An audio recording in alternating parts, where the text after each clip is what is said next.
Hello and thank you for tuning in. I am Paul Ogolla in Nairobi and I welcome our viewers in Kenya and around the world to On Time News, a program that focuses on a global and exclusive look at issues affecting public worldview in economics, politics, health, and arts and culture. But first, let us take a glimpse of the top stories around the world. The Supreme Court has upheld the election of Nandi Hills MP Alfred Keter. In March, the High Court in Eldoret had nullified Mr. Keter's selection, saying that it's marred by multi-practices and irregularities. This followed a petition by independent candidate Mr. Bernard Kibor Kitur.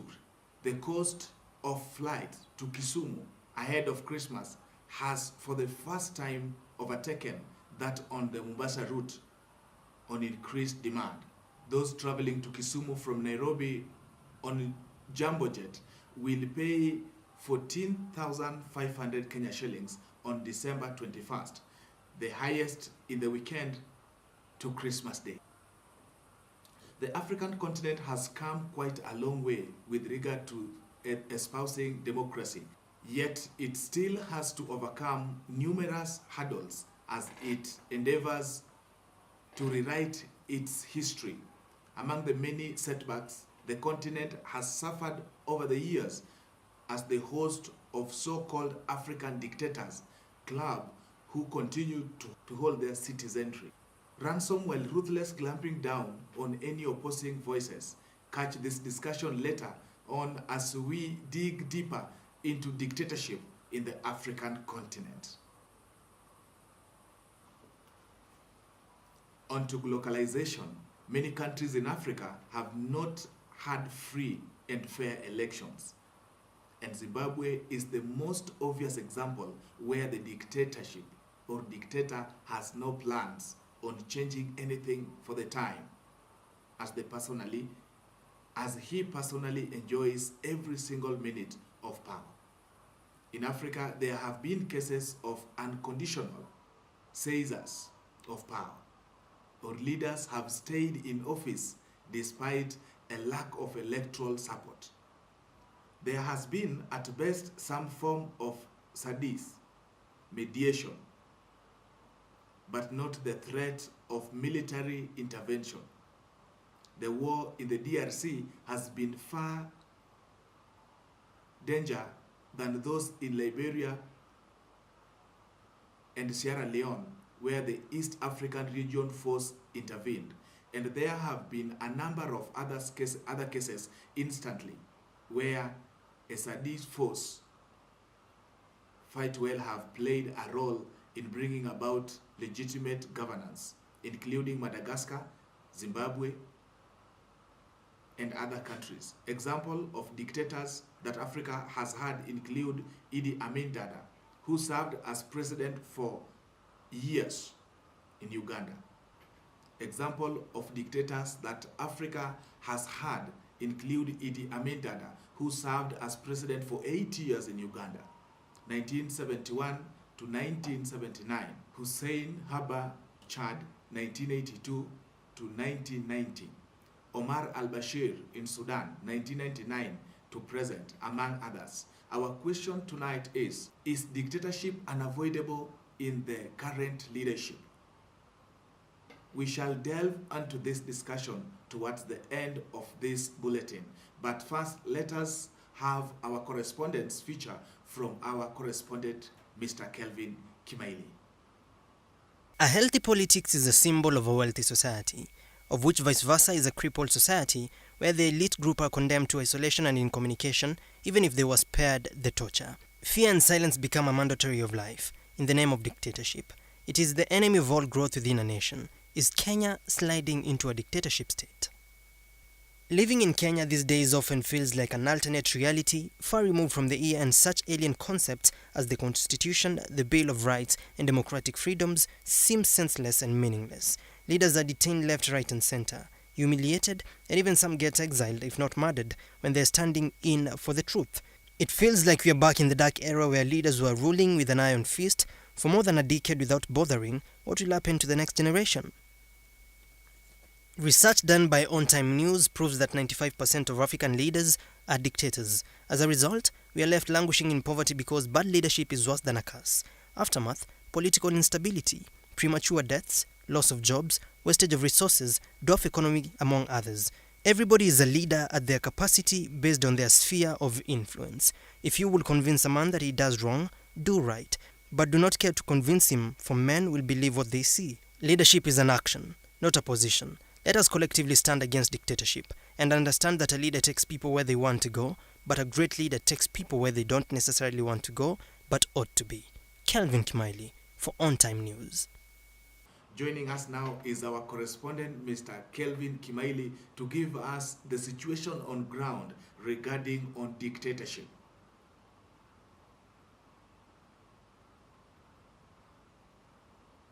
Thank you so much, Mr. Kimaili, for joining us. According to you, is Kenya a free country today?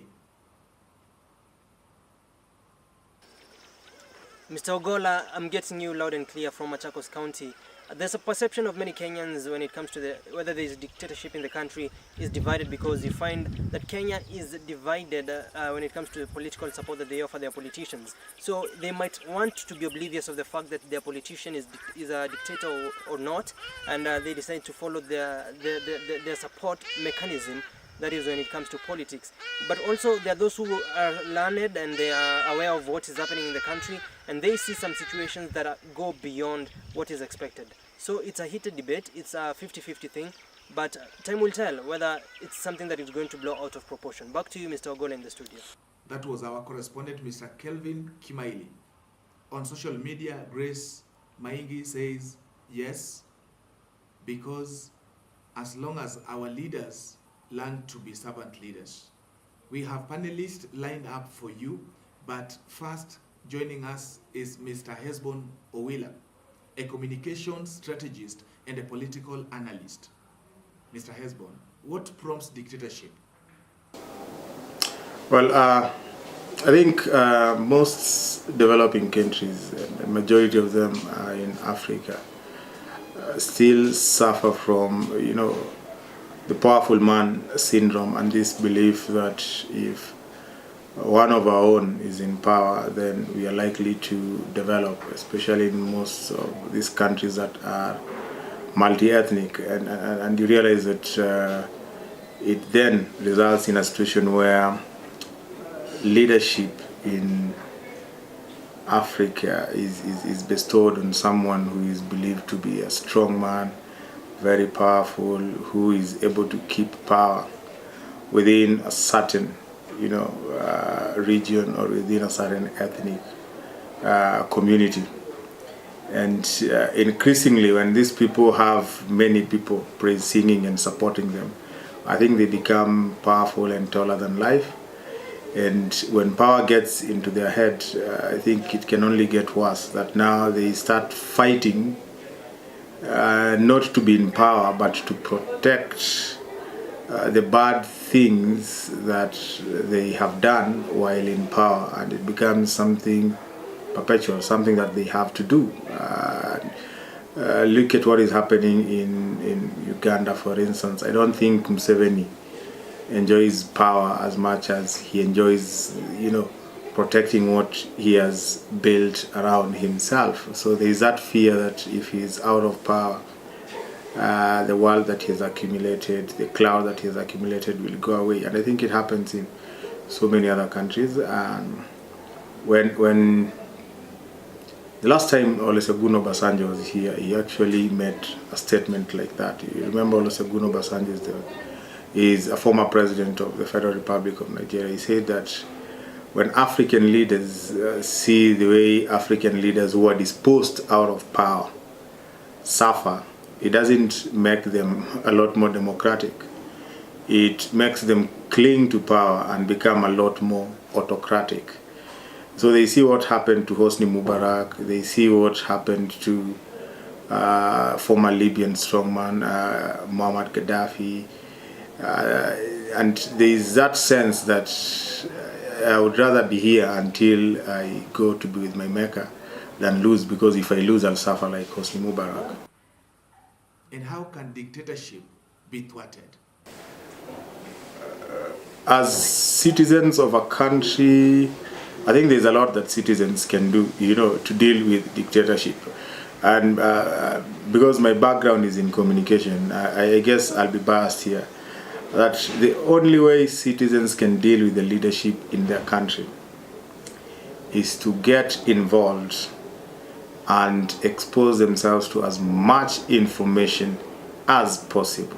So much so that everything that they do is anchored on knowledge. Knowledge of what is going on, knowledge of who they are giving power. Because essentially, if you look at all the countries in Africa, almost all the countries are democracies.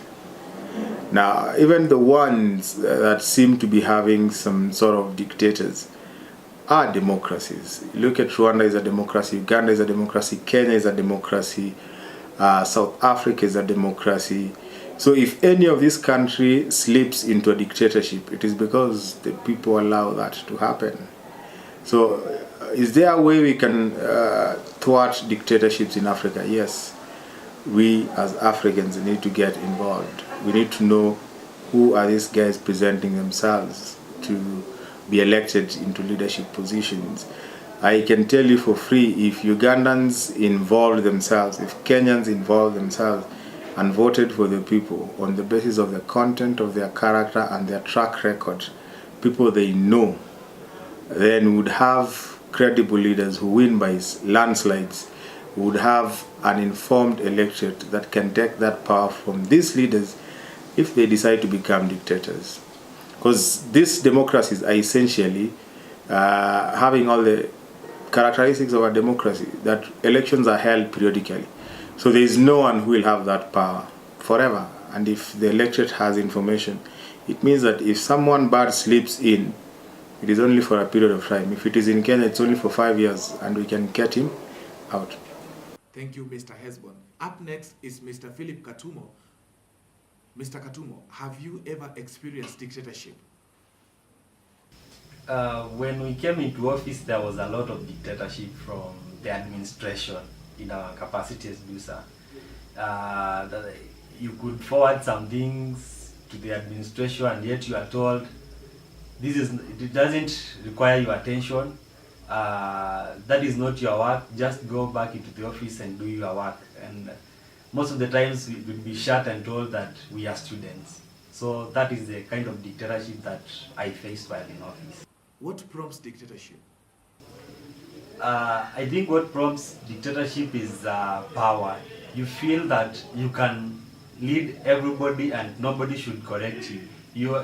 Some of these people think that they are ever correct, and if somebody questions whatever they are trying to do, they become angry and they start forcing people to shut up. So it is power that makes people become dictators. Lastly, we are being joined by Mr. Alvis Ingadi Ludenyo, a political analyst. Mr. Ludenyo, as an analyst, what prompts dictatorship? What I know about dictatorship is an authoritarian kind of leadership where the leaders oppress and suppress citizens, and they tend to bring their people close to the government and use citizens' funds to benefit themselves and to make themselves rich. Therefore, you find dictators, we call them bourgeoisies, and the comprado bourgeoisies who oppress and suppress citizens, and they use nepotism and all that. Going back again to social media, Colin Shorono on Facebook says dictatorship can be avoided as long as our leaders stick to respecting the Constitution. Thank you, Collins, and to everyone for having tuned in. This marks the end of our on-time show.